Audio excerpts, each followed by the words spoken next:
Nirvana's Unplugged Secret, The Prophecy of a Farewell Concert. November 18th, 1993. Sony Music Studios, New York City. Kurt Cobain sat on a stool on a darkened stage, wearing a vintage olive cardigan. Behind him, the stage was decorated with black candles and stargazer lilies. The flowers traditionally associated with funerals in many cultures filled the small studio with their heavy, sweet scent.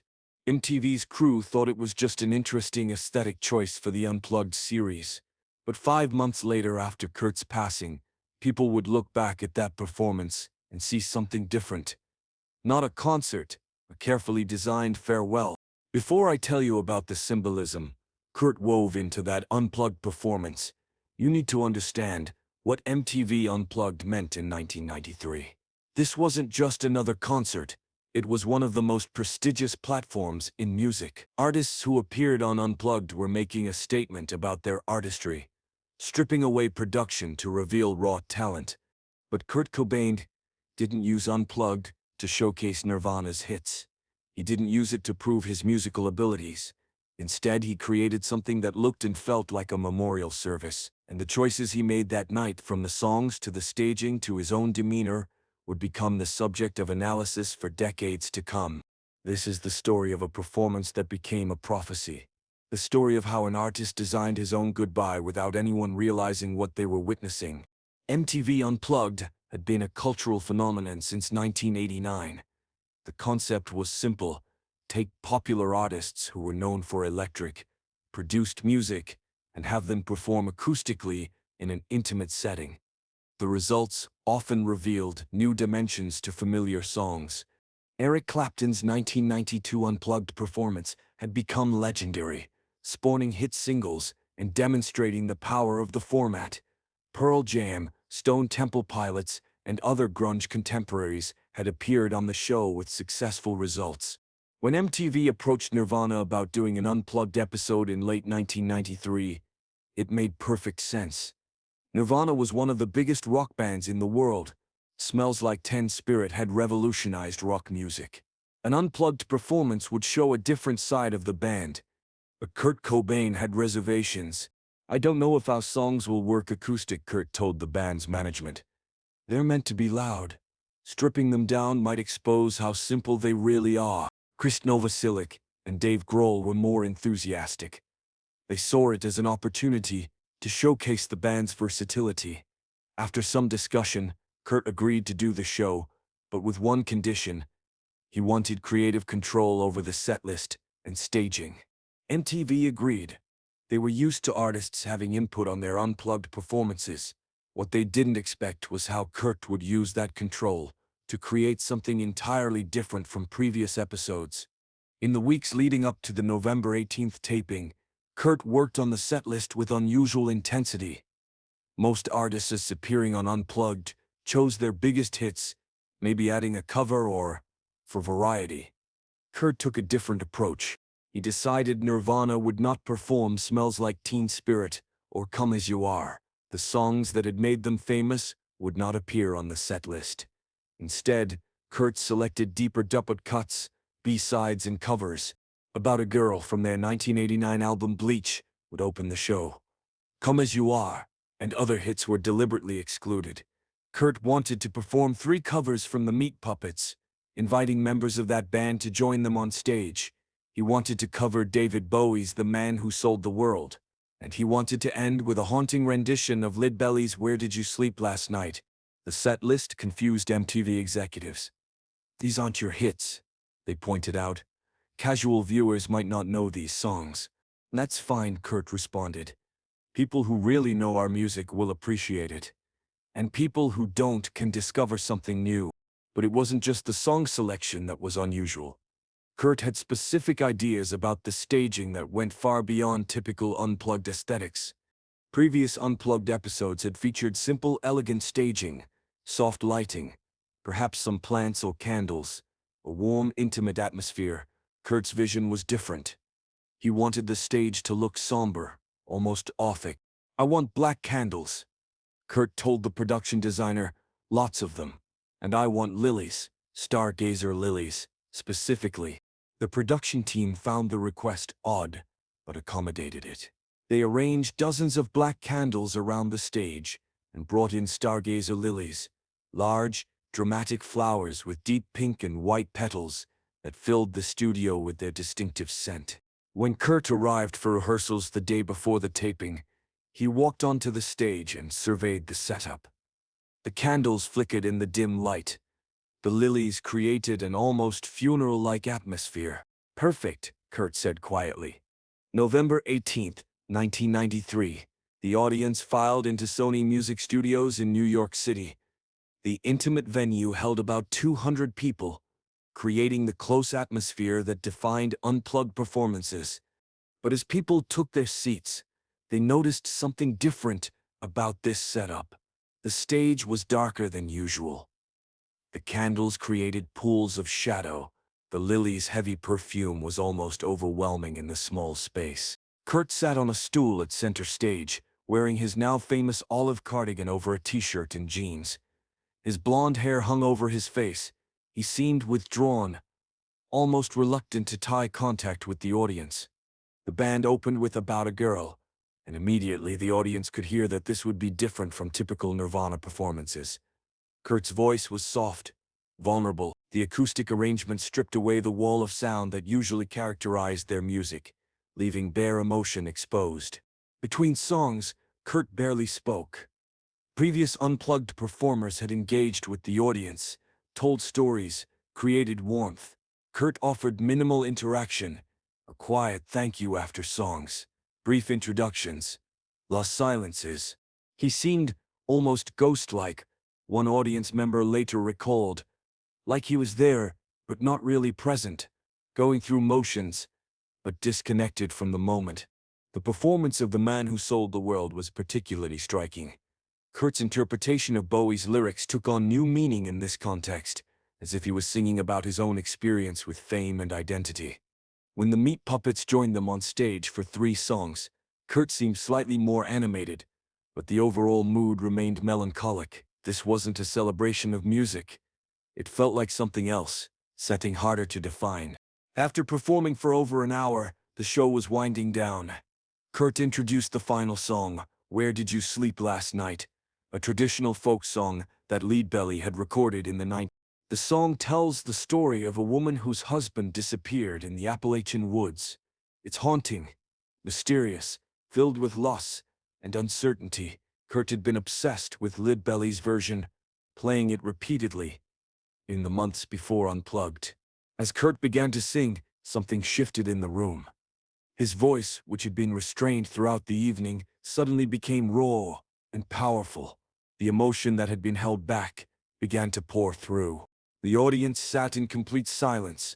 Even the MTV crew, who had filmed dozens of these performances, seemed transfixed by what was happening. Kurt reached the final verse, his voice breaking with intensity. My girl, where will you go? I'm going where the cold wind blows." When the song ended, there was a moment of absolute stillness. Then Kurt looked directly into the camera for the first time all evening. His expression was difficult to read, exhausted, vulnerable, perhaps resigned. MTV's director asked if they wanted to perform one more song as an encore. Kurt shook his head. "I can't top that," he said quietly. "That's where it should end." The crew began breaking down the equipment. The audience filed out, many of them feeling like they'd witnessed something significant, but unable to articulate exactly what it was. MTV Unplugged in New York aired on December 16, 1993, about a month after the taping. The response was overwhelmingly positive. Critics praised Nirvana's artistic courage in avoiding their hits and showcasing lesser-known material. The performance demonstrated depth beyond the grunge label the band had been given. This is Nirvana revealing themselves as actual musicians, not just noisemakers. One review stated, Kurt Cobain proves he can sing with genuine emotion, not just scream against distortion. The performance boosted interest in the Meat Puppets and introduced Leadbelly to a new generation of listeners. Music educators praised the show for highlighting musical influences and history, but some who had been present at the taping couldn't shake the feeling that they'd witnessed something more than just a good performance. The staging, the song choices, Kurt's demeanor. It all felt intentional, in a way that went beyond typical artistic decisions. It felt like he was saying goodbye, said photographer Michael Levine, who documented the performance. Not in an obvious way, but the overall atmosphere was one of conclusion rather than continuation. Dave Grohl later reflected, "It was definitely Kurt's show in terms of vision. He had very specific ideas about how it should look and feel. We were just there to support what he was creating." After Kurt's passing in April 1994, people began re-examining the Unplugged performance with new eyes. Elements that had seemed like artistic choices suddenly appeared laden with meaning. The stargazer lilies, which had created such a distinctive visual backdrop, were noted for their association with funerals and memorial services. In many cultures, lilies symbolized the restored innocence of the soul of the deceased. The black candles, unusual for a concert setting, evoked mourning rituals and remembrance ceremonies. Their flickering in the darkness created an atmosphere more suited to a wake than a celebration. Kurt's choice to wear a cardigan, comfortable, almost domestic clothing, rather than typical rock star attire, suggested someone seeking comfort, not making a statement. The set list itself seemed designed to showcase influences and pay tribute rather than promote current work. By inviting the Meat Puppets to perform, Kurt was elevating artists he admired. By covering Bowie and Lidbelly, he was acknowledging his musical heritage. Most significantly, the decision to end with "Where Did You Sleep Last Night?", a song about disappearance and uncertainty, took on prophetic significance. My girl, where will you go? I'm going where the cold wind blows." 5 months after singing those words, Kurt would be gone. There's an important question that arises when examining the Unplugged performance. Was Kurt consciously designing a farewell, or are we reading meaning into artistic choices after the fact? This is where careful analysis is necessary. We know Kurt was struggling with depression, chronic pain, and substance abuse issues in late 1993. We know from interviews and statements by those close to him that he was questioning his relationship with fame and his future in music. We also know Kurt was a deliberate artist who thought carefully about aesthetic choices. The staging wasn't random, the setlist wasn't haphazard. These were considered decisions. But did those decisions specifically represent a conscious farewell, or were they simply reflections of his emotional state and artistic sensibilities at that moment? Artists create from their emotional truth, explains Dr. Jennifer Ward, who studies creative expression and mental health. When someone is struggling, that struggle infuses their work. It doesn't necessarily mean they're consciously planning an ending. It means they're expressing their current reality. This distinction matters because reading Unplugged as a deliberate goodbye potentially romanticizes a tragic outcome. It suggests inevitability where there might have been possibilities for different paths. A more nuanced interpretation might be, Kurt created a performance that reflected his emotional state in late 1993. He was feeling disconnected, melancholic, perhaps contemplating mortality, as people in pain often do. This feeling shaped his artistic choices. The performance became prophetic, not because Kurt was planning his death, but because it captured his struggles so honestly that it served as a document of his state of mind. MTV Unplugged in New York was released as an album in November 1994, 7 months after Kurt's death. It debuted at #1 on the Billboard 200 chart and won a Grammy Award for Best Alternative Music Album. The album introduced a generation of listeners to artists Kurt admired: the Meat Puppets, Lidbelly, the Vasselines. It demonstrated that Nirvana's music had depth beyond the grunge categorization. Where Did You Sleep Last Night became one of Nirvana's most celebrated performances, with Kurt's raw, emotional delivery considered one of the finest vocal performances in rock history. But the Unplugged performance also became something else. A cultural touchstone for discussions about artistic expression, mental health, and how we interpret art after an artist's death. The danger is making it all about the ending, says music historian Dr. Alan Cross. Yes, Kurt died 5 months after this performance, but that shouldn't be the only lens through which we view it. It was also a brilliant artistic statement, a showcase of musical influences and a demonstration of raw talent. It exists as art, independent of the tragedy that followed. The staging choices, the candles, the lilies, the somber atmosphere have been analyzed endlessly. Some see deliberate symbolism, others see aesthetic choices that happen to align with funeral imagery. What seems clear is that Kurt was creating something meaningful to him in that moment, whether he consciously intended it as a farewell or was simply expressing his current emotional landscape. The performance captured something genuine about where he was in his life. The MTV Unplugged performance raises important questions about how we interpret artistic expression, especially when an artist is struggling with mental health challenges. First, it reminds us that creative work often reflects an artist's emotional state. When someone is struggling, their work shows it. This doesn't mean the work is predicting tragedy. It means it's documenting current currents. Second, it demonstrates the danger of retrospective interpretation. Once we know how someone's story ended, we tend to read that ending into everything that came before. Every choice becomes a clue, every expression becomes a warning. But that retrospective view can distort our understanding. Not every sad song is a suicide note. Not every melancholic performance is a farewell. Sometimes art is simply processing current feelings without predicting future outcomes. Third, the unplugged performance shows us the value of artistic authenticity. Kurt could have played it safe, performed the hits, created an upbeat show. Instead, he used the platform to create something honest and alien to him in that moment. That authenticity is what makes the performance enduring. Whether or not it was consciously a farewell, it was genuinely Kurt Cobain expressing himself through his art. 30 years after that November evening in Sony Music Studios, the MTV Unplugged performance remains one of the most discussed concerts in rock history. Not because of elaborate production or spectacular showmanship, but because of its intimate honesty.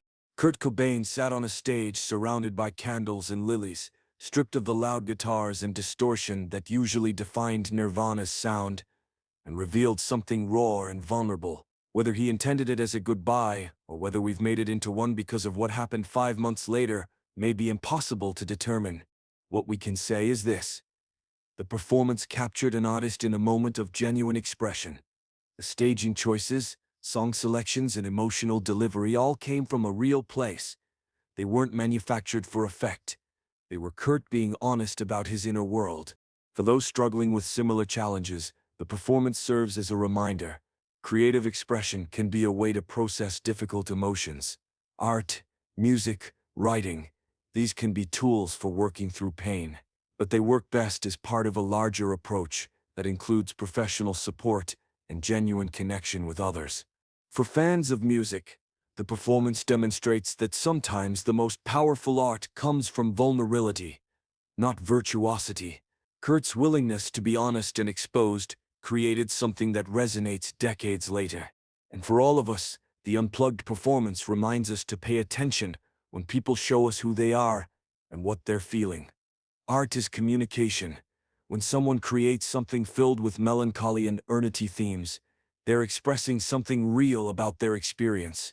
The stargazer lilies, the black candles, the farewell song, whether consciously designed or unconsciously chosen, they communicated Kurt's inner landscape, and that communication, honest and unguarded, is what makes the performance endure. Art is communication. When artists share their inner world, we should listen, not to predict tragedy, but to offer support and connection. Disclaimer. This video presents an educational examination of a 1993 musical performance and the artistic choices involved. All information is based on documented accounts of the performance, published interviews with band members and crew, expert analysis of artistic expression and symbolism, music history and performance art scholarship, narrative elements, and internal thoughts are interpretations for educational purposes. Purpose. This content examines how artists express emotional experiences through their work, the challenge of interpreting artistic choices, and the importance of understanding creative expression in the context of mental health. It is not intended to romanticize tragedy or suggest that creative expression alone indicates specific intentions. The MTV Unplugged performance stands as both an artistic achievement and a document of an artist's struggles. We present this analysis to deepen understanding of both art and the human experiences that inform it.